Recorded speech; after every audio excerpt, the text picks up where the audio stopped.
The wind came in from the north-northeast at 11 knots, carrying with it the smell of rust and old concrete, and something colder than either the particular emptiness of a place that had once been full of people and was no longer. Carver's Hollow had been a factory town before the conflict. Textile mills, mostly.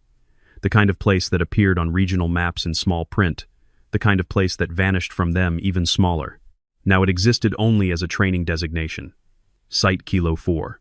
Abandoned infrastructure, structural variability, unpredictable wind corridors due to collapsed building facades creating irregular channels between standing walls. Ideal for advanced marksmanship instruction under field-proximate conditions. The snow had started before dawn and had not stopped. It fell without drama, not in gusts, not in curtains, but in the steady, indifferent accumulation of a system that did not care what was beneath it. It covered the broken glass on the second-floor window ledges. It smoothed the ruts left by the convoy vehicles that had brought the unit in at 0430. It settled on the barrel of every rifle in the compound and had to be cleared every 12 minutes. Sergeant First Class Donovan Webb stood at the edge of the observation platform, a reinforced mezzanine level, in what had once been the foreman's office of Mill 3, and looked down at his trainees through a thermal dial. Scope borrowed from the range equipment locker. 12 candidates. Sniper School's Advanced Qualification Course. Week 7 of 9. The attrition had been expected. The program had started with 19. What remained were, by conventional metrics, the best of the cohort. Each one carried a composite of field experience, academic scores, and psychological evaluation data that placed them in the upper percentile of their respective service branches. He moved the scope slowly across the line. 11 of them were running through their pre-shot protocols with visible confidence. Laser rangefinders, wind meters with digital readouts. 2 of the more advanced candidates had linked their equipment to a small handheld ballistics calculator that synced with a companion device worn on the wrist. The kind of integrated system that had, in the last decade, fundamentally altered what precision engagement meant at distance. Webb moved the scope to the end of the line. Number 12. She was lying prone in the snow, approximately 4 meters behind the designated firing line, separated from the others not by instruction but by what appeared to be personal preference. No laser rangefinder, no digital wind meter, no ballistics computer. Her rifle, an older bolt-action platform, the kind of weapon that had become something of an anachronism in the current qualification structure, was propped on a bipod that she had adjusted without measuring anything. She had a notebook. It was small, dark cover, water-resistant by the look of it, the kind sold at outdoor supply stores for field use. It was tucked against the ground beside her left elbow, and she was writing in it. Not sketching, not mapping. Writing, in the unhurried, deliberate way of someone recording something they had already thought through. Webb watched her for 22 seconds. Then he looked away. He had learned in 14 years of instructional work that the candidates who required the most watching in the first half of training were rarely the ones who caused problems in the second. It was the ones who looked effortless who sometimes broke quietly, invisibly, without warning. Below him, the line began to settle into firing positions. The sound of safety mechanisms being checked, the small, precise language of prepared weapons moved down the row like a slow wave, except at the end of the line, where there was only the sound of a pencil moving on paper and the wind moving through the places where glass used to be. Staff Sergeant Calvin Pruitt walked the line with the methodical confidence of a man who had administered this particular evaluation 17 times and knew exactly where each iteration would succeed and fail. He was not unkind, but he was not gentle either. He had a face that had been outdoors for most of its adult life, sun-faded, wind-creased, with the particular flatness of expression that comes from years of maintaining professional composure under conditions that had tested it repeatedly. He reached the end of the line. He looked down at her. She did not look up. Candidate Hayes. His voice was even. Not hostile, not warm. The voice of a man addressing a weather report. Private First Class Ellie Hayes completed the sentence she was writing before she answered. Sergeant. Pruitt looked at the notebook, looked at her rifle, looked at the absence of any supplementary equipment in her immediate area. Where's your rangefinder? Don't use one. Don't use one, he repeated. The words did not carry mockery yet. They carried something more preliminary than that, a kind of gathering, the way a storm gathers before it commits. Wind meter? No. Ballistics unit? She wrote one more thing in the notebook. Then she closed it, tucked it under her left arm, and looked up at him for the first time. Her eyes were gray-green, the color of weathered copper. No. Pruitt looked at her for a long moment. Then he walked back toward the center of the line without another word. 3 meters away, Candidate First Class Derek Halston caught Pruitt's eye and raised an eyebrow in the direction of the end of the line. Pruitt gave a small, nearly invisible shrug, the specific shrug of a man who has decided not to spend energy on something that will resolve itself. Halston turned back to his scope, but he spoke quietly to the candidate beside him, a tall, broad-shouldered man named Griffin Searle, who had come up through a different service branch and carried the quiet competitiveness of someone used to being the best in his previous environment. "She thinks this is a history lesson," Halston murmured. Searle didn't answer, but his expression agreed. At the end of the line, Ellie Hayes opened her notebook again. She wrote one number. Then she settled her cheek against the stock and looked downrange, toward a cluster of derelict structures barely visible through the snowfall, toward a distance that most of the equipment on this range would take 2 full seconds to calculate. She did not reach for any device. She began, very quietly, to count. The unit had been billeted in the remains of the mill's administrative building for 6 days, and in that time a social architecture had assembled itself with the efficiency that it always did when a group of competitive people were confined in close quarters under shared pressure. Halston was the acknowledged center of it. Not officially, there was no official center in a cohort of candidates, but socially, in the way that a certain kind of person becomes a center through the accumulated force of small assertions. He was good at this. He had a memory for names and the ability to make people feel noticed, which was a skill as genuinely valuable as any technical competency. He also had, in roughly equal proportion, a talent for calibrating who was worth noticing and who was not, and communicating this calibration without ever quite stating it directly. Ellie Hayes had been assigned, in his internal accounting, to the latter category within 36 hours of arrival. It was not personal, it was almost architectural. She didn't eat with the group at the communal table. She didn't participate in the evening assessments that candidates ran informally, comparing notes and scores and dissecting the day's instruction. She arrived at the range first and left last. She carried her notebook everywhere, which was unusual enough that it had become a marker, a visible difference that, in the social logic of the cohort, served as a kind of flag. "What does she even write in that thing?" Candidate Renata Voss asked on day 4. She was sitting across from Halston at the table, running a cleaning rod through her rifle's barrel with the practiced rhythm of someone who had done it 10,000 times. "I asked her, and she said observations." "Observations," Halston repeated, and the word came out carrying just enough of a particular tone, not contempt exactly, but something adjacent to it, something that suggested he found the word faintly amusing. "She doesn't use any of the gear," Searle said from the other end of the table. He had been listening. "I've been watching. She doesn't even check the Kestrel readouts when Pruitt posts them." "Maybe she doesn't know how," said Voss. "She knows how," said a quieter voice. This was candidate Thomas Aldrich, a younger man, less assertive than the others, who had positioned himself peripherally in the group's social structure. He had been watching Hayes more carefully than anyone else had noticed. "She just doesn't use them." "Why wouldn't you use them?" Searle asked. Nobody answered, because there was no answer that made reasonable sense. The thing about Halston was that he understood, better than most, that information asymmetry was a form of power. He knew something about Ellie Hayes that the others didn't, because he had taken the trouble to read personnel files, which were not private exactly but required more initiative to access than most candidates bothered with. He knew where she had come from. He knew what her training history looked like, and he had constructed from these facts an explanation that felt satisfying. She had been trained in an environment with limited access to modern equipment. Old methodology, old doctrine. Not because she was exceptional, but because she hadn't had access to anything better. She had come here carrying that limitation and was now, through some combination of stubbornness and denial, refusing to acknowledge that the world had moved past her. It was, he felt, an almost sympathetic situation. On the 5th day, during a practice run with wind conditions posted at 7 knots from the southwest, Halston made a small adjustment. The wind data displayed on the range board was Pruitt's official reading, taken at the instructor's position and posted for candidate reference. What Halston did was approach the secondary anemometer, the one positioned downrange, the one that candidates could reference but weren't formally required to, and adjust its display setting so it read 4 knots higher than its actual measurement. It was not a significant adjustment. It would cause anyone relying on that secondary reading to overcorrect a small error, one that would show up as a lateral variance of perhaps 12 to 18 centimeters at the distances they were working with that afternoon. He was curious whether Hayes would catch it. She didn't look at the anemometer at all. He watched her from his position, and she lay in the snow with her notebook and her old rifle, and she did not look at any instrument in the range environment. She looked downrange, and she wrote something, and after a long stillness she fired. The round landed 7 centimeters from center, at 600 meters. She wrote something else in her notebook. Halston's own round landed 4 centimeters from center. It was a better result objectively, measurably better, and he noted this with the quiet satisfaction of someone whose hypothesis had been confirmed.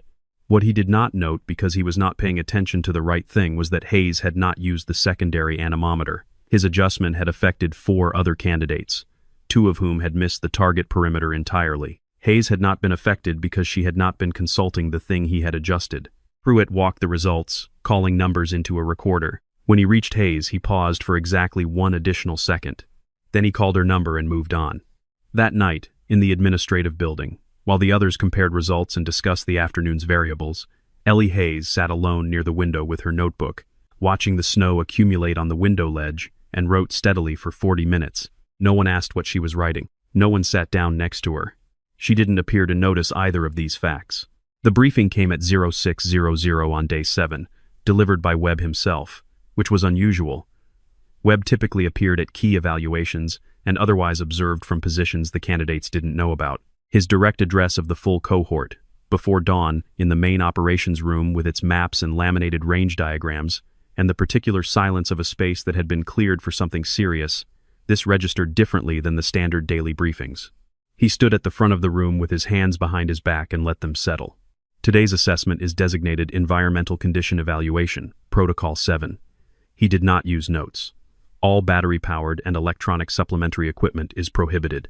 This includes but is not limited to laser rangefinders, digital wind instruments, electronic ballistics calculators, and any linked devices of any type.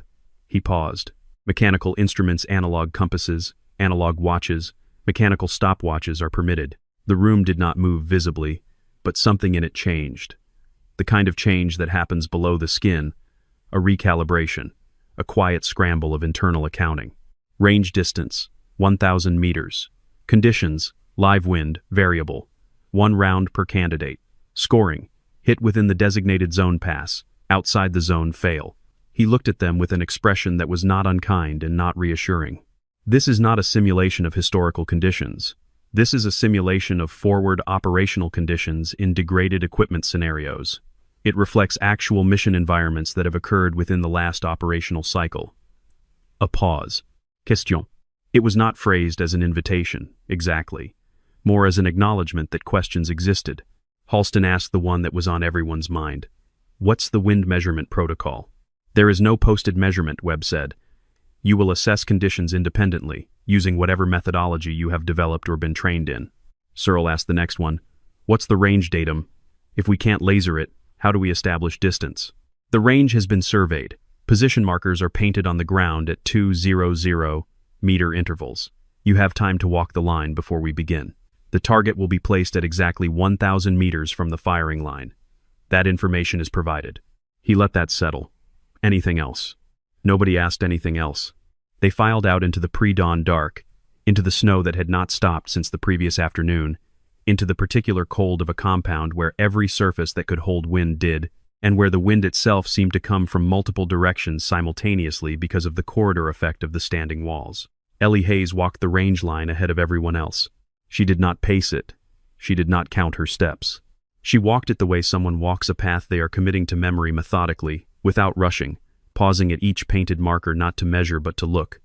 Back toward the firing line, forward toward the next marker, out toward the sides where the building corridors altered the air's movement. She paused at the 800-meter mark for longer than anywhere else. Then she turned and walked back. Halston watched her from 50 meters back. He had his own concerns, legitimate, pressing concerns about how to manage 1,000 meters without his ballistics unit, which was, if he was honest with himself, the most sophisticated piece of his equipment suite and the one he had come to rely on most completely. He was running calculations in his head, falling back on methods he had been taught in basic instruction and had since largely delegated to his devices. He had not walked the range. He had his notebook. Everyone had some form of note-taking, and he was writing figures in it with the focused urgency of someone doing math under time pressure. Beside him, Voss was doing the same. Searle had borrowed an analog altimeter from the equipment locker, which was permitted, and was taking readings at intervals. At the end of the forming line, Ellie Hayes reached her position and lay down in the snow. She opened her notebook. She did not write anything. She lay still, eyes open, and appeared to be doing nothing. Candidate Thomas Aldrich, taking his position 2 spots down from Hayes, looked over at her. He watched for a moment. Then he looked away, unable to determine what he was observing. Pruitt walked the line at 0730, calling candidates to readiness. The sky had lightened to the flat, gray-white of heavy overcast. The snow had thinned to something intermittent, not stopping but not committing either, coming in occasional sweeps that reduced visibility at range for seconds at a time before clearing. The target, a standard silhouette form at 1,000 meters, its exact center marked with a reflective disc visible only through a rifle scope, was a presence more theoretical than visual from the firing line. Under current conditions, even with a scope at moderate magnification, it existed at the edge of confident identification. It was there. It was where they said it was. What the round would do over that distance in this wind was a separate question entirely. Pruitt began at the left of the line. Halston's position. Halston had settled into his form with the visible confidence of someone who had made peace with uncertainty through the force of preparation. He had his data. He had his calculations. He had a plan. He fired. The spotter Aldrich, assigned as range observer, watched through a spotting scope, called the result. Left of zone. Approximately 40 centimeters. Halston's jaw tightened almost imperceptibly. He said nothing. Searle was next. He had spent 20 minutes before the evolution walking the range walls, holding a damp finger to feel wind direction at various points between the buildings. He had produced a diagram of his estimated corridor effect on a page torn from his notebook. He fired. High right. Outside zone. Searle set his rifle down and did not move for several seconds. Voss corrected from both previous errors, splitting the difference in her calculations. It was methodologically sound. The wind chose that moment to shift 4 degrees. Low left. Outside zone. It went down the line like this. Not every candidate failed. 2 of the 12 passed candidates whose approach happened to coincide with the actual wind behavior at the moment of their shots. But the overall pattern was one of respectable preparation meeting genuine unpredictability, and the unpredictability winning. Pruitt reached the end of the line. Hayes had not changed her position or her expression throughout. She had been watching the range not through her scope, but with naked eye, looking at the snow, at the patterns of its movement, at the places where it slowed, and where it accelerated as it passed through the building corridors. She had looked, once, at the small flag on the far edge of the range property, 200 meters downrange, noting the way it moved and the delay between gusts. She had written 3 numbers in her notebook. Then she had closed it. When Pruitt arrived at her position, she was still. Candidate Hayes. Sergent. Condition? She didn't answer immediately. This was not evasion. It was a characteristic of how she communicated. She answered the question she thought was being asked, and sometimes it took her a moment to determine what that was. Variable, she said. Trending toward north-northwest at 8 to 10, with intermittent corridor acceleration through the C-block gap. She gestured, without looking up, toward a specific break between 2 collapsed sections of wall at the range's eastern edge. The flag's on a 2 to 3 second cycle from peak to rest. The air's denser near the ground right now. Temperature inversion. Pruitt looked at her. She had placed her cheek against the stock. She was counting. Very quietly, barely audible, mouth almost closed. The movement of her lips more suggestion than sound. Numbers, or something that sounded like numbers. A rhythm, not fast. Not the rhythm of someone doing arithmetic. Something slower, more like breathing. Pruitt said, "What are you doing?" She did not respond. He said it again. Not louder, but with the particular edge that authority uses when it requires acknowledgement. "Hayes, what are you doing?" From 2 positions down, Halston watched. He had been watching since she started. He thought, privately, that she looked like she was asleep. She looked like someone who had drifted, under the pressure of the test, and the cold and the accumulated days of training, into somewhere else. He had seen this happen to candidates before, the mind finding an escape from difficulty. It never ended well. He said half to Searle beside him, "She's daydreaming." Pruitt heard it. He looked at Hayes. Then he said in a voice that carried the length of the firing line, "Stop daydreaming." She stopped counting. For exactly 1 second, she went completely still. Then she started again.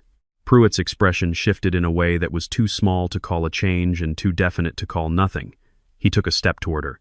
"Hayes, you will lower your weapon, and..." She said, "I'm not daydreaming." Her voice was flat, not defensive, not confrontational. It had the quality of a correction that expects to be ignored. Pruitt stopped. The line was silent now, everyone watching. The snow swept through in a brief surge, and in its wake the air was momentarily cleaner, stilled. the way it gets in the half-second between gusts. Her lips were moving again. Webb, on the observation platform, had been watching Hayes through the thermal scope since the evolution began. He had watched her walk the range in the pre-dawn dark.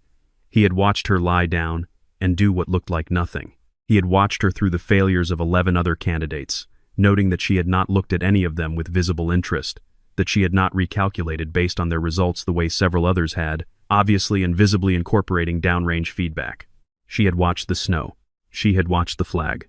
She had looked, for an extended period, at the surface of a partially frozen puddle 20 meters in front of the firing line.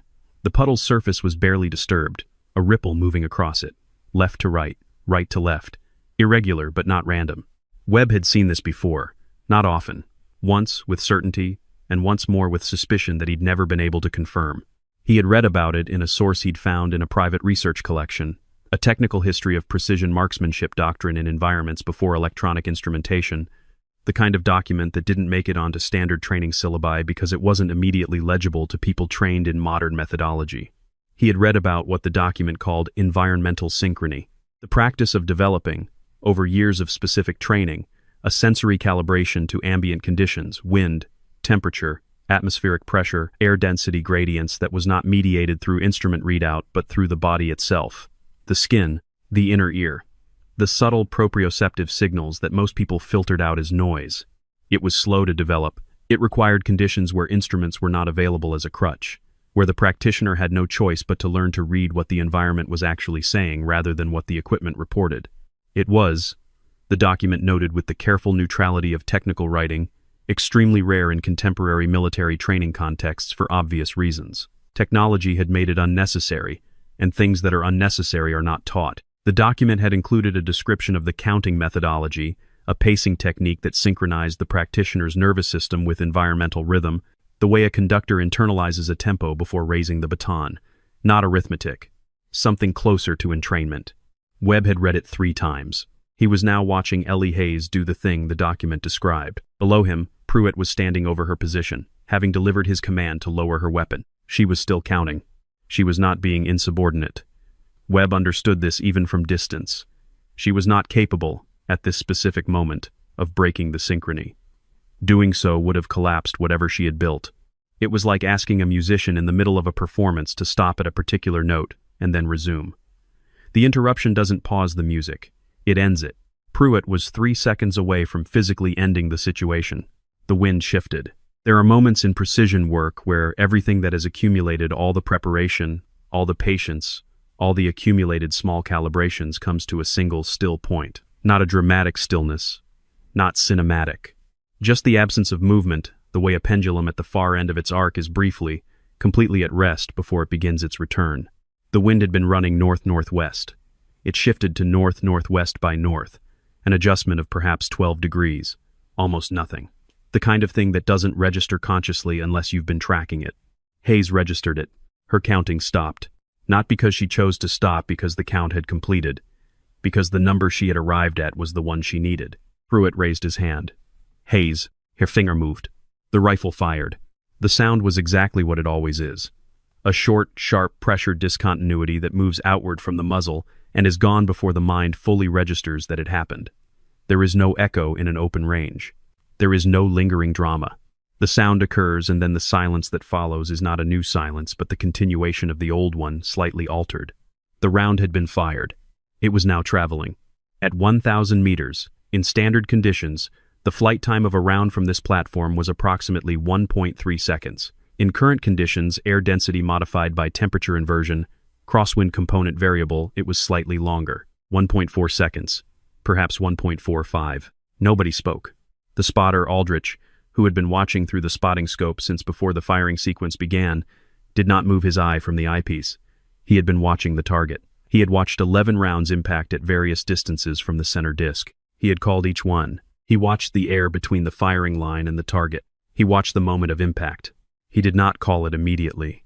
What Aldrich saw, in the spotting scope, at the target face at 1,000 meters, the reflective disc at the center of the silhouette, a disturbance in the air barely visible, more inference than observation, the kind of thing that registered only because he had been watching that exact spot for the last 90 seconds.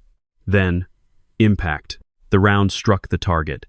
This was visible even at 1,000 meters under current conditions because the target, a steel silhouette on a hinged mount, reacted to the kinetic transfer by moving. It swung back. The particular movement of a hinged target that has taken a hit near its mechanical center. Aldrich kept the scope on the target for 2 full seconds. Then he lifted his eye. He looked at Pruitt. Pruitt looked at him. "Center disc," Aldrich said. Or within 2 centimeters of it. No one spoke. The wind moved through the range, and somewhere in the building corridors it made a sound that was almost structural, a low vibration, the kind that you feel before you hear. The snow that had been falling in intermittent sweeps had stopped entirely, as if it had been waiting for something to be over before it continued. Halston was looking through his own scope at the target. He had traversed it there as soon as Aldrich began his call. He could see the target's silhouette. He could see the position of the disc. He looked for a long time. Then he lowered his scope. His expression was not readable. Not in the way that some expressions are not readable because they are hidden. It was not readable because it was composed of too many things arriving at the same time, and they had not yet sorted themselves into a form that his face knew how to display. Searle was looking at his own hands, which were resting on the top of his rifle. Voss was looking at the target. Pruitt walked toward the target position. This was not standard procedure. The range officer typically confirmed results through the spotter, not through personal verification. He walked because he needed to see it himself, not because he doubted Aldrich, but because some things require first-hand confirmation to become real. Webb, on the observation platform, watched him walk down range. He watched Hayes. She had lowered her rifle. She was writing in her notebook. She did not look up. She did not watch Pruitt walk down range. She did not look at the other candidates or at the target. She wrote, and then she stopped writing, and then she closed the notebook and set it beside her in the snow with the careful economy of someone handling something that matters without making a show of how much it matters. Then she looked out at the range, at the frozen puddle 20 meters forward, at the flag at 200 meters, at the corridor gap in the C-block wall. She looked like she was making notes without a pen. Pruitt reached the target at 1,000 meters. He stood in front of it. The silhouette was standard steel plate, 1.7 meters high, mounted on a hinged base that allowed it to swing when struck. At the center of the torso section, slightly to the right of mechanical center, there was a reflective disc approximately 12 centimeters in diameter. Its purpose was to define the highest value impact zone, the area within which a hit was scored as a clean center strike. The round had entered the disc, not at the edge, not at the margin, within the tolerances of the scoring criteria. At the disc. Within the disc. The entry hole was visible at 1,000 meters through the spotting scope because of the reflective material around it, the way the disruption of the disc's surface caught light differently from an undisturbed surface. Pruitt looked at it for what felt, to the people watching from the firing line, like a very long time. Then he turned and walked back. He did not call the result until he had reached the range line and had his recorder back in his hand, and by then everyone already knew the result because his face had told it on the walk back, not because he smiled. He didn't smile, but because the particular quality of his expression, the set of it, the direction of his eyes had shifted into something that does not occur when a result is ambiguous. "Hit," he said. "Center zone." The word landed in the silence the way a stone lands in still water, visible in its effects before the sound of impact reaches you. Halston looked at the dirt in front of his firing position. He did not look at Hayes. He looked at the dirt, and he was very still, and whatever he was thinking arranged itself behind his face without coming through. Searle cleared his throat. It was a sound that had no particular meaning and yet meant something, the conversational equivalent of needing to move and having nowhere to go. Voss said nothing. She had her scope to her eye again, aimed at the target, at the disc, at the impact point. She stayed there for a long moment. Aldrich, the spotter, had his notebook out. He was writing in it. His handwriting was small and deliberate, and he wrote with the concentrated focus of someone trying to capture something precisely before it became general. At the end of the line, Ellie Hayes stood up. She brushed snow from her jacket, from her trousers. She picked up her rifle and secured it in the carry position with the unhurried movements of someone who has done this 10,000 times and thinks nothing of it. She picked up her notebook, tucked it in her jacket pocket, and walked toward the equipment staging area. She did not speak to anyone. No one spoke to her. The path she took through the range went past Halston's position, and as she passed him, he was looking at his boots, and she passed him without looking at him, without any visible acknowledgement that he existed, without any acknowledgement that any of them existed. This was not a statement. It was simply how she moved through the world. She reached the staging area and began breaking down her rifle, cleaning it with the systematic care that good shooters give their equipment in the field, not as a ritual but as a maintenance commitment. She set the bolt aside. She ran the cleaning rod through the barrel with long, even strokes. She was doing what you do after a shot. Nothing more. Webb pulled the file that evening, in the operations room after the candidates had returned to their billets, and the range had been secured, and the day's evaluation data had been entered into the system. He had pulled files before. He pulled them routinely, habitually, the way a doctor reviews a chart before a difficult conversation. He did not often find what he was looking for, but the practice had become so embedded in his professional behavior that he did it regardless. Hayes, LER Private First Class, Service Branch, Army, Time in Service, 4 years, 7 months, previous assignments. He read through them. The first 18 months were conventional initial training, basic instruction, standard assignments. Nothing that would predict what he had seen on the range today. Then there was a gap. Not a gap in the record exactly, the dates were continuous, but a shift. A posting to an advisory and assistance mission in a region where the infrastructure designation in the operational record was listed as severely degraded. This was a bureaucratic phrase with specific meaning. The equipment situation in theater had been, for an extended period, below standard operational threshold. Not low, below threshold. The kind of situation that the Army's logistics system classified as a temporary exception that sometimes became, through the weight of operational reality, effectively permanent. For 22 months, Hayes had been operating in an environment where electronic supplementary equipment was either unavailable or non-functional for extended periods. The after-action records from her unit's precision engagements during that period were filed under a separate classification, but Webb had clearance, and he read them. 11 confirmed precision engagements at ranges between 400 and 1,200 meters. All resulted in successful outcomes by the operational criteria of the mission.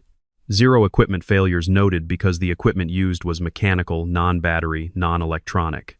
Notes from the unit's senior marksman, a chief warrant officer named Denise Calloway, who had since separated from service, described Hayes as developing a non-standard methodology for environmental assessment that produces results inconsistent with predicted performance at extended range under degraded support conditions. The phrasing of bureaucratic notes, Webb had learned, often said more in what it couldn't say than in what it said. What Calloway had been trying to say, in the language available to her in an official document, was, "I do not fully understand what this person is doing, but it works." He found a reference to training inputs, not formal training, but informal instruction received during the posting from a local contractor, an elderly man whose name was listed only by initials and whose background was given as former precision specialist, prior service unknown. The notation said that Hayes had requested and received approximately 40 hours of instruction from this individual over the course of 3 months. 40 hours, 3 months. In whatever methodology this unnamed contractor practiced. The counting, the synchrony, the notebook full of observations that weren't mathematics. Webb sat with the file for a long time. He had spent 14 years in this work, and in that time, he had become, like most specialists, comfortable with the idea that there was a right way to do what he did, refined, improved, updated regularly, but fundamentally right. The technology his candidates brought to the range represented the current best expression of that right way. It was demonstrably better than what came before. The data was unambiguous. He had also spent enough time in enough field situations to know that demonstrably better under standard conditions and reliable under all conditions were not the same claim. The Protocol 7 evolution existed precisely because someone, at some level above the training program, had understood this gap and wanted it addressed. What he had watched today was someone whose entire training had occurred in the gap. He closed the file. He sat for a moment longer in the quiet of the operations room, with the maps on the walls and the laminated range diagrams and the particular silence of a space that holds information. Then he wrote one line in the administrative record for the day's evaluation. He did not write what he thought. He wrote the result. It was sufficient. Morning came without announcement, the way winter mornings do in places without warmth to recommend them. The light arriving gradually, bleached by cloud cover, doing very little to change the color of the snow or the concrete or the sky. The candidates moved through their early routine with the adjusted quality of people who had received information the day before that had not yet fully integrated. They ate, they checked their gear. They assembled for the 0630 formation with the same faces they always had, but wearing them slightly differently, the way you wear familiar clothes after something happens that makes you look at yourself differently in the mirror. Pruitt ran the formation. He called the day's schedule. He assigned the morning's work a technical exercise, equipment calibration, nothing involving live fire. He did not mention the previous day. He did not need to.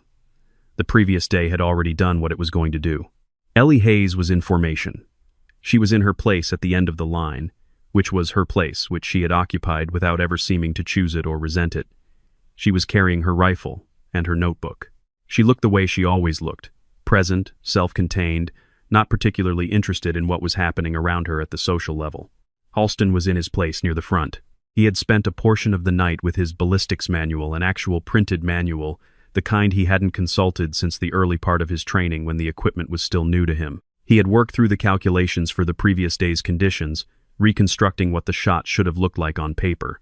He was not a person who made peace quickly with things he didn't understand, but he was at his core a rigorous person, and rigor eventually leads to honesty even in people who would prefer otherwise. He knew what the numbers said. Under the conditions of the previous morning, actual wind data confirmed by post-evolution measurement, temperature, pressure, the specific geometry of the range corridors, a centered hit at 1,000 meters, required a solution that accounted for variables he had not correctly resolved with his available methodology. Hayes had resolved them. He did not understand how. After the morning exercise bolt work, function checks, mechanical maintenance completed in the organized silence of the staging area, candidates were released for a short stand-down before the afternoon's instruction block.